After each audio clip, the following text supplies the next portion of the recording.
Good morning all dear students. আশা করি ভালো আছো। আজকে তোমাদেরকে যেটা আলোচনা করব সেটা হলো কার্বন ডাইঅক্সাইড। কার্বন ডাইঅক্সাইডের পরিমাণ বায়ুতে সব থেকে কম আমরা জানি, আর নাইট্রোজেনের পরিমাণ সব থেকে বেশি, তারপর অক্সিজেন, তারপরে কার্বন ডাইঅক্সাইড। কার্বন ডাইঅক্সাইডের সংকেত জানি CO2। এই জিনিসগুলো আমরা জানি, ছোটোবেলায় অন্য অন্য ক্লাসে, নিচের ক্লাসে ছিল। তো আজকে আমরা কার্বন ডাইঅক্সাইডের কিছু ব্যবহার দেখব। প্রথমে দেখো রাসায়নিক শিল্পে কার্বন ডাইঅক্সাইডের ব্যবহার। রাসায়নিক কারখানায় প্রচুর পরিমাণে তৈরি করা হয় কার্বন ডাইঅক্সাইড। কিসে লাগে lakh lakh ton carbon dioxide? প্রথমত ইউরিয়া তৈরিতে। ফসল ফলাতে চায় নাইট্রোজেন ঘটিত রাসায়নিক সার। সবচেয়ে বেশি ব্যবহৃত নাইট্রোজেন ঘটিত সার হলো ইউরিয়া। তাই ইউরিয়া করতে দেখো 200 ডিগ্রি সেলসিয়াস চাপে 200 ডিগ্রি সেলসিয়াস উষ্ণতা এবং 150 অ্যাটমসফিয়ার চাপে অ্যামোনিয়ার সঙ্গে কার্বন ডাইঅক্সাইডের বিক্রিয়া করে ইউরিয়া উৎপন্ন করছে। ঠিক আছে। 2 নম্বর যেটা দেখো, কাঁচ তৈরি করতে। কাঁচ ছাড়া আজকে সভ্যতা তো অচল, ঠিক? তাহলে কাঁচ কিসে কিসে লাগে? আয়না, চশমা, অণুবীক্ষণ, ক্যামেরা, টেলিস্কোপের লেন্স, ফিজিক্স, কেমিস্ট্রি, নানারকম যন্ত্রপাতি তৈরিতে, টিউবলাইট, অনেক কিছুতে আমাদের কাঁচের ব্যবহার হয়। এই কাঁচ তৈরিতে যেটা লাগে সেটা সোডিয়াম কার্বনেট। সোডা প্রচুর পরিমাণে কার্বন ডাইঅক্সাইড লাগে। ঠিক আছে। ওই সোডা তৈরিতে প্রচুর পরিমাণে কার্বন ডাইঅক্সাইড লাগে। অগ্নি নির্বাপক যন্ত্র এবং কঠিন কার্বন ডাইঅক্সাইড প্রস্তুতিতে দেখো নানা ধরনের পানীয় তৈরিতে আর আগুন নেভাতে কার্বন ডাইঅক্সাইড লাগে। অগ্নি নির্বাপক যন্ত্র মানে আগুন নেভানো যন্ত্রে, ঠিক আছে, প্রচুর পরিমাণে কার্বন ডাইঅক্সাইড লাগে। কঠিন কার্বন ডাইঅক্সাইড খুব ঠান্ডা। আর কঠিন কার্বন ডাইঅক্সাইডটা কি? যেটা খাদ্য সংরক্ষণের ক্ষেত্রে আমাদের প্রয়োজন হয়, যেটা -78 ডিগ্রি সেলসিয়াস উষ্ণতায় তৈরি করা হয়, আর এর আমাদের খাদ্য সংরক্ষণে। ঠিক আছে। সারা পৃথিবীর বাতাসে কার্বন ডাইঅক্সাইডের মোট পরিমাণ যথেষ্ট হলেও 100 ভাগ ওজনের বাতাসে তা আছে 1 ভাগেরও কম। ঠিক আছে। তো আমরা এবার দেখব যে কিছু বিক্রিয়া, যেগুলো আমি ম্যাক্সিমাম বলে দেবো। ঠিক আছে। যে ধাতব কার্বনেট ও বাইকার্বনেটের সঙ্গে লঘু অ্যাসিডের বিক্রিয়া দ্বারা কার্বন ডাইঅক্সাইড গ্যাস উৎপাদন। দেখো প্রথমে আছে লেড কার্বনেট আর HNO3 নাইট্রিক অ্যাসিড। একটা উৎপন্ন হচ্ছে লেড নাইট্রেট, কার্বন ডাইঅক্সাইড আর জল। ঠিক আছে। 2 নম্বরটা দেখো, এটা করে দেওয়া আছে, 2 নম্বরগুলোর থেকে আমাদেরকে করতে হবে। ক্যালসিয়াম কার্বনেট HCl কি উৎপন্ন হবে? এখানে ক্যালসিয়াম অক্সাইড হবে প্রথমে, যেটা শূন্যস্থান আছে, CaO, ক্যালসিয়াম অক্সাইড। ওকে।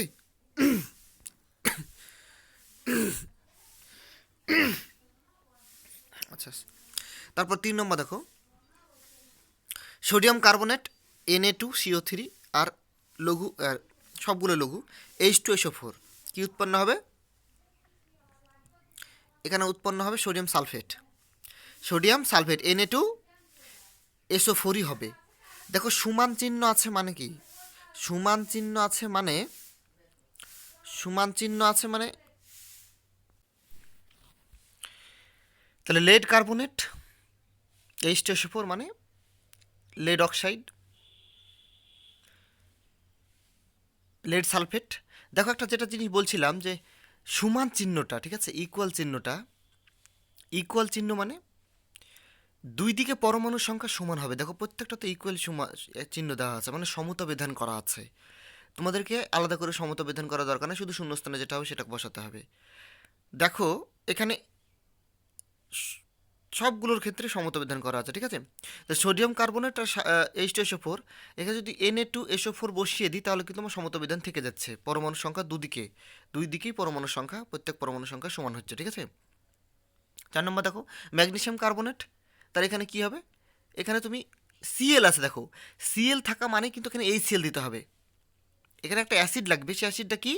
যেহেতু এখানে ম্যাগনেসিয়াম ক্লোরাইড আছে, এখানে কি আছে? ম্যাগনেসিয়াম ক্লোরাইড আছে, তাহলে ম্যাগনেসিয়াম ক্লোরাইডের জন্য এখানে হবে আমার HCl। ওকে। তারপরে দেখো 5 নম্বর কি, সোডিয়াম বাইকার্বনেট এবং HCl সমান সমান কি হচ্ছে? Sodium chloride plus carbon dioxide. তাহলে আমরা এখানে লিখে দিতে পারি কার্বন ডাইঅক্সাইড, আর দরকার নেই। ঠিক আছে। আচ্ছা, তারপরে দেখো lead sulphate, lead chloride, calcium sulphate কিন্তু জলে অদ্রাব্য। ঠিক আছে। আর লেড কার্বনেটের সঙ্গে লঘু HCl বা H2 ব্যবহার করে কি দ্রুত কার্বন ডাইঅক্সাইড গ্যাস পাওয়া যেতে পারে? অবশ্যই পাওয়া যেতে পারে। ঠিক আছে।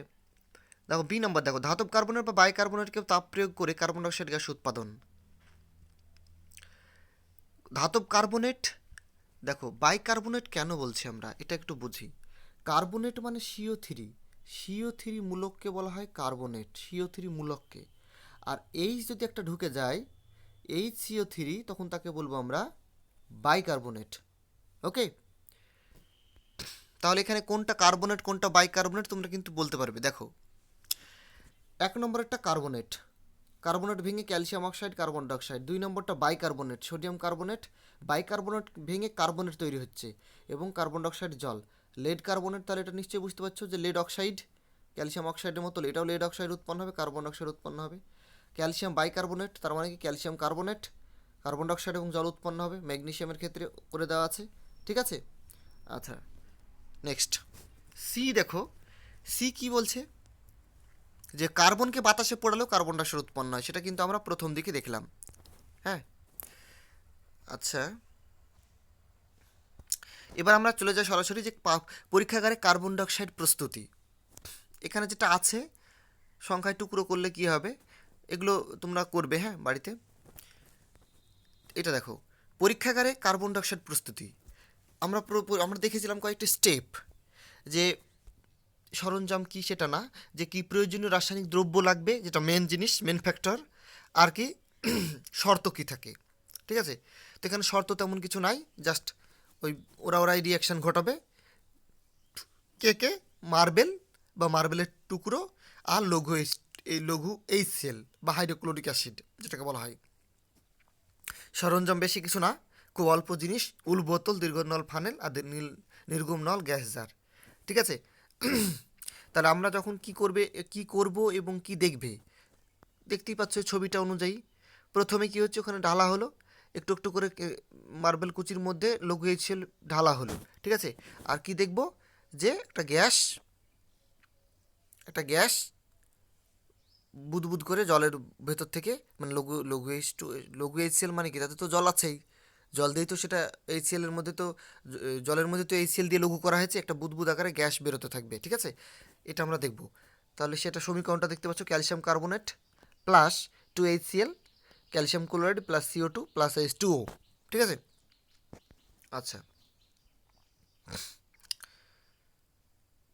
একটা জিনিস এখানে দেখো, যে HCl না নিয়ে যদি H2SO4 নিতাম তাহলে কি ঘটতো, তাহলে H2SO4 নিলে কিছুক্ষণ পরই একটা ক্যালসিয়াম সালফেটের একটা আস্তরণ পড়ে যেত, ক্যালসিয়াম সালফেট উৎপন্ন হতো কিছুক্ষণ পর ক্যালসিয়াম সালফেটের একটা আস্তরণ পড়ে যেত, দিয়ে মার্বেলের কুচির উপরে সেই আস্তরণটা পড়ে যেত, যার ফলে এই লঘু HCl আর ক্যালসিয়াম কার্বনেটের সংস্পর্শে আসতে পারতো না, যার ফলে বিক্রিয়া বন্ধ হয়ে যেত। ঠিক আছে, তাই লঘু H2SO4 নিয়ে পরীক্ষা করা যাবে না।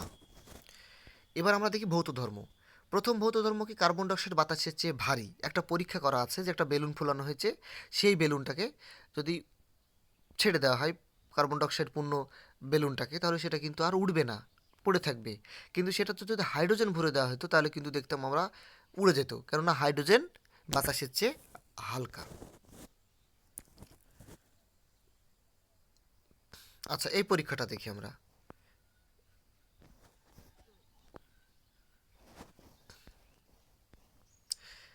এই ছবিটা একবার দেখে রাখো, যে এ একটা গ্যাস জার যেখানে নিভে যাচ্ছে, আর বি গ্যাস জারে আগুনটা জ্বলছে। আবার এদিককার এটাতে যখন কার্বন ডাইঅক্সাইড দেওয়া হচ্ছে, তখন এ থেকে কার্বন ডাইঅক্সাইডটা বিতে ঢালা হলো, তখন এতে জ্বলছে। ঠিক আছে, আর বিতে নিভে গেল। এখন কেন ঘটলো এটা আমরা দেখে নিই। হ্যাঁ, দেখে নিই যে প্রথমত এ জারটাতে বায়ু ছিল, জাস্ট এয়ার, আর বিতে ছিল কার্বন ডাইঅক্সাইড। তাহলে এ এবং বি গ্যাসের মধ্যে পাটকাটে অবস্থা কি হলো, তাহলে যেটাতে বায়ু আছে তার মানে কি অক্সিজেন তো অবস্থান করছে সেখানে, কার্বন ডাইঅক্সাইড থাকার সাথে সাথে অক্সিজেনও অবস্থান করছে, আর অক্সিজেন হলে তো জ্বলতে সাহায্য করে। ঠিক আছে, নিজে জ্বলেন অপরকে জ্বলতে সাহায্য করে। তাহলে কেন হলো, যেখানে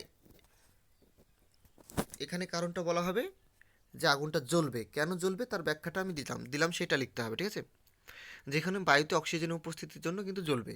আর দ্বিতীয় ক্ষেত্রে আবার বি এর কার্বন ডাইঅক্সাইডটা এতে ঢালা হলো, মানে কি তখন আর এতে জ্বলবে না, বিতে তখন জ্বলবে। এই এতে যখন এ থেকে বিতে ঢালা হলো, তার মানে বিতে আর জ্বলবে না, তখন এতে জ্বলবে। ঠিক আছে।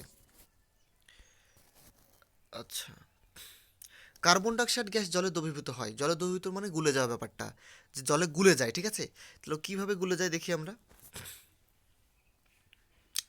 এখানে ছবিটাকে ভালো করে দেখে নাও, যে প্রথমে এ যে জারটা আছে, এই এটাতে আছে পাতিত জল। আর পাতিত জলে তুমি নীল লাল যে কোনো লিটমাস দিলে তার কোনো চেঞ্জ হবে না, তার কোনো পরিবর্তন হবে না। ঠিক আছে, কিন্তু কার্বন ডাইঅক্সাইড যুক্ত জারে যখন প্রবেশ করানো হচ্ছে, এখান থেকে তো মার্বেল কুচি এবং লৌহ এই সেলের প্রভাবে কী হচ্ছে, এখানে এসে কার্বন ডাইঅক্সাইড উৎপন্ন হলো। এই কার্বন ডাইঅক্সাইড এবার যদি আমি লিটমাস পেপারকে নিই, তাহলে কি ঘটবে? এই লিটমাস পেপারে লালটা লালই থাকবে, কিন্তু নীলটা লাল হয়ে যাবে। কেন? প্রশ্ন হলো কেন এমনটা হয়। তার কারণ এই কার্বন ডাইঅক্সাইড জলে দ্রবীভূত হলে সেখানে একটা অ্যাসিড উৎপন্ন হয়। কেননা কার্বন ডাইঅক্সাইড একটা আম্লিক অ্যাসিড। সেই অ্যাসিডটা কি? Carbonic acid, H2CO3। এই কার্বনিক অ্যাসিড থাকার জন্য নীল লিটমাস লাল হয়ে যায়। ঠিক আছে। আচ্ছা, এই জিনিসটা তোমরা লিখবে, তোমাদের এটা হোমওয়ার্ক। আমি যেটা বলে দিলাম সেটা এখানে বুঝে বুঝে লিখবে। ঠিক আছে। আচ্ছা, কার্বন ডাইঅক্সাইডের দ্রাব্যতা। কার্বন ডাইঅক্সাইড জলে খুব অল্প দ্রাব্য। ঠিক আছে, কিন্তু এখানে যদি চাপ বাড়াও তাহলে দ্রাব্যতা বেড়ে যায়। আর এটার জন্য কি হয়, কিছু কিছু জলজ প্রাণী যেটা মাটির তলে হয়, মানে জলের তলে হয়, সেগুলো কিন্তু সালোক সংশ্লেষ ঘটাতে পারে।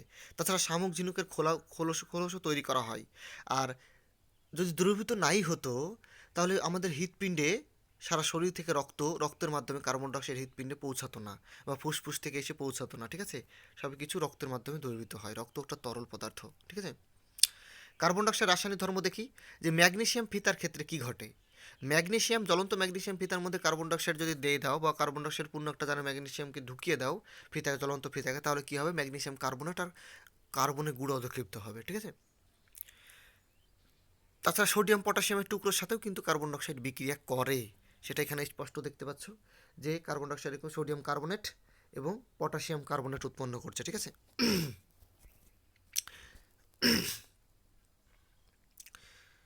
জলের সঙ্গে বিক্রিয়া করে কি উৎপন্ন করছে?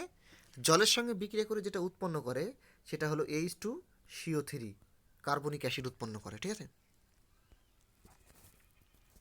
আচ্ছা, ক্ষার বা ক্ষারকের সঙ্গে বিক্রিয়া। ক্ষার বা ক্ষারকের সঙ্গে বিক্রিয়া করে কি করে?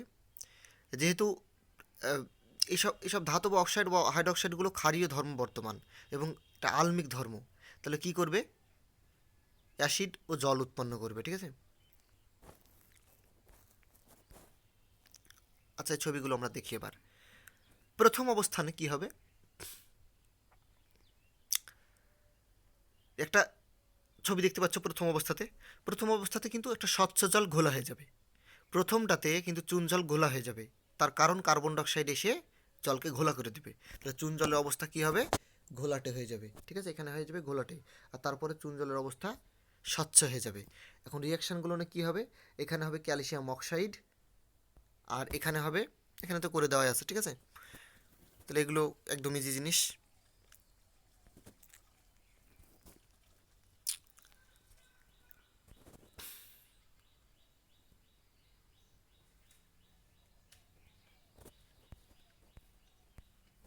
ঠিক আছে, এখান থেকে যেগুলো আছে সব তোমাদের বাড়িতে হোমওয়ার্ক থাকলেও, এগুলো সব এখান থেকে শুরু।